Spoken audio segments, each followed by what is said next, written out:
السلام عليكم غزالاتي، كي دايرين؟ لاباس عليكم؟ نتمنىكم ان شاء الله تكونوا كاملين بخير وعلى خير باحوال جيده وما ناقصهم حتى خير. وانتم كتطلعوا على هاد لا فيديو من مطبخ ام ياسر.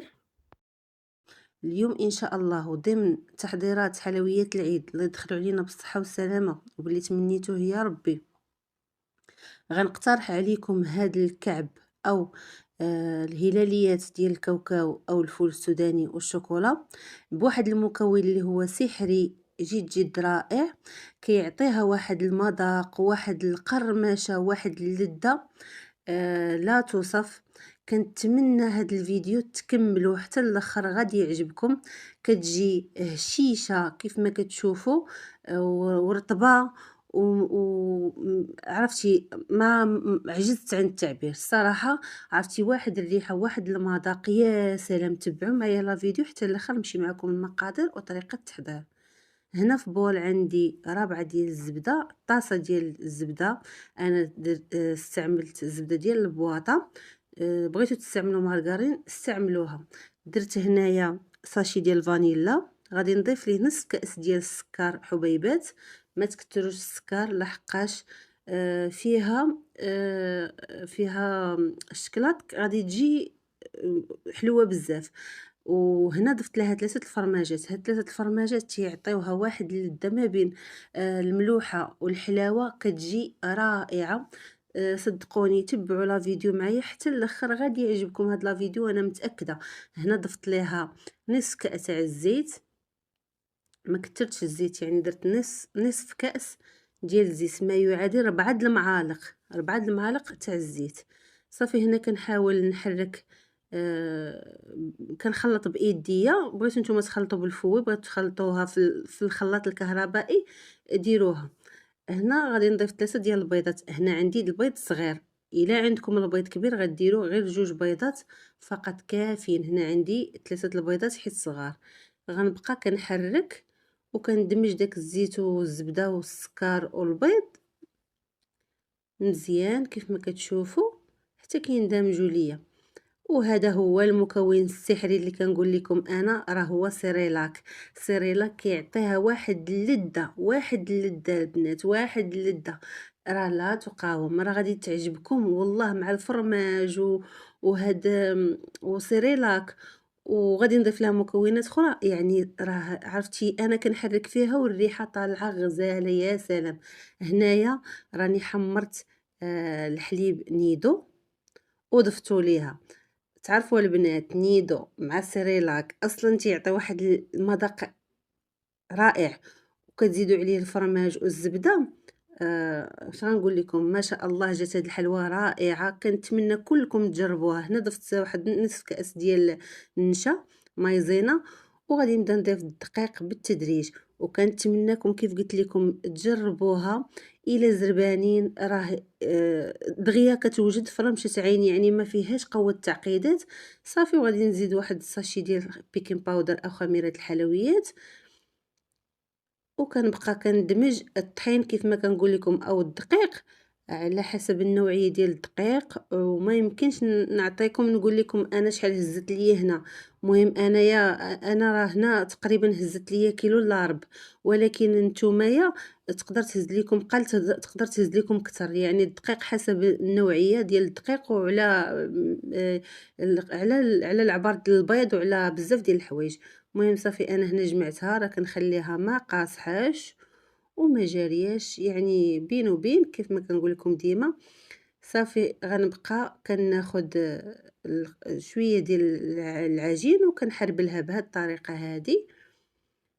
راه ساهله البنات وتوجدوها في رمشه عين، وكتجي همه وشان ومنظر واقتصاديه، وغيديرها كلشي غادي يديرها. يعني ما فيهاش المكونات اللي هي غاليه، فالواحد ينوض يحركها لهاد العيد وراه تعمر لك التبصير وتفرحك في هاد العيد. كيف ما كتشوفوا صافي كنحاول ندورها على هاد الغلاقه ديال القرعه، وكنعطيها داك الشكل ديال الهلال. وحاولوا تبعدوا من البنات لحقاش فيها الخميره هي راه كتزيد تنفخ.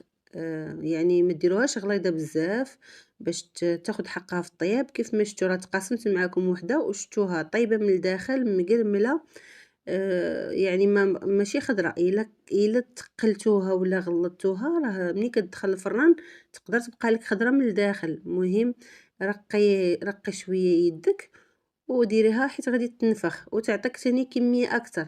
صافي هنا راه كنبقى نقادها ونحطها في صفيحة الفرن، وهنايا راني كنسخّن الفران على درجة الحرارة 180 من التحت، غنشعل عليها من التحت حتى تحمر ليا من التحت وعاد نشعل عليها من الفوق.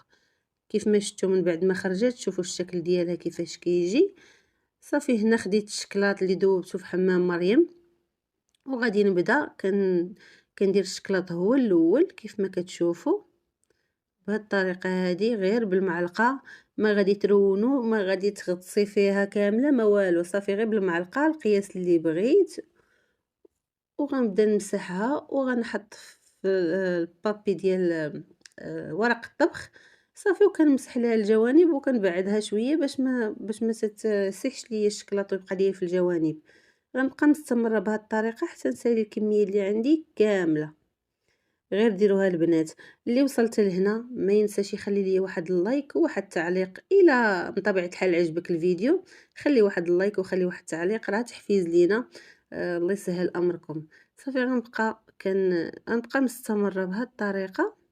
كيف ما كتشوفوا راه حلوى اقتصاديه سريعه جد جد جدا صراحه الله، وما فيهاش المكونات اللي صعاب، وكتجيب واحد اللذه اللي هي رائعه، لذه الفرماج ولذه ديال الحليب نيدو ولذه ديال السريلاك راه كتجي رائعه. هنايا من بعد ما نشفت ليا صافي غنبقى نطابيه بها بشويه ديال الشكلاط هكا، نبقى ندير زيكزاك في الجو فوق الشكلاط اللي نشف، وغادي نخليها حتى تنشف عاد باش غنزينها بالفول السوداني او الكاوكاو.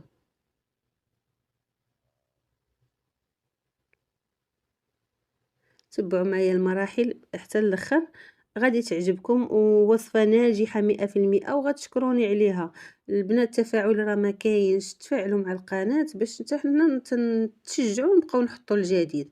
صافي هنا خديت عندي الكونفيتير الجاري ديال الحلويات، مربى المشماش، النوعيه اللي بغيتو. صافي كنبقى ندهن بهكا فدوك الجوانب اللي مازال عندي خاويين.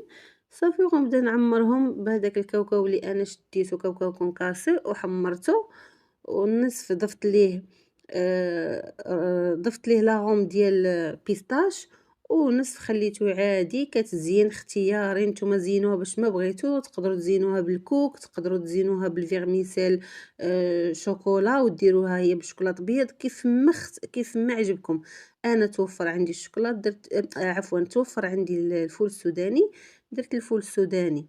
صافي غنبقى مستمره بهذه الطريقه هذه حتى غنسالي الكميه ديالي كامله وغندوز معاكم. غتشوفوها معايا ان شاء الله في طبق التقديم.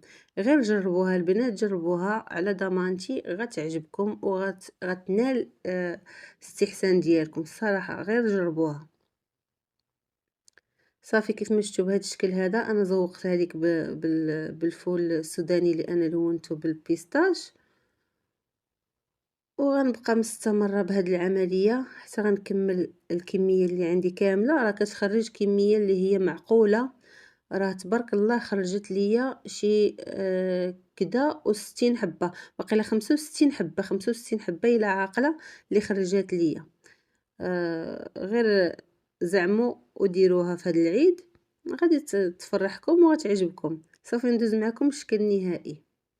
كيف ما شفتوا هذا هو الشكل النهائي، كتجي هكا. شوفوا البنات منين هرستها، شوفوا الهشاشه ديالها، شوف الهشاشه عرفتيه هشيشه ومرمله ورطبه تقولوها والله تغريبه. كنتمنى هاد لا فيديو ينال الاعجاب ديالكم، وإلا عجبكم طبيعه الحال كيف ما العاده وكيف ما ديما ما تبخلوش عليا بلايكاتكم وبالتعاليق ديالكم المحفزه والمشجعه. والى هنا الفيديو ديالي وصل على النهايه ديالو. كنستودعكم الله الذي لا تضيع ودائعه. مع السلامه.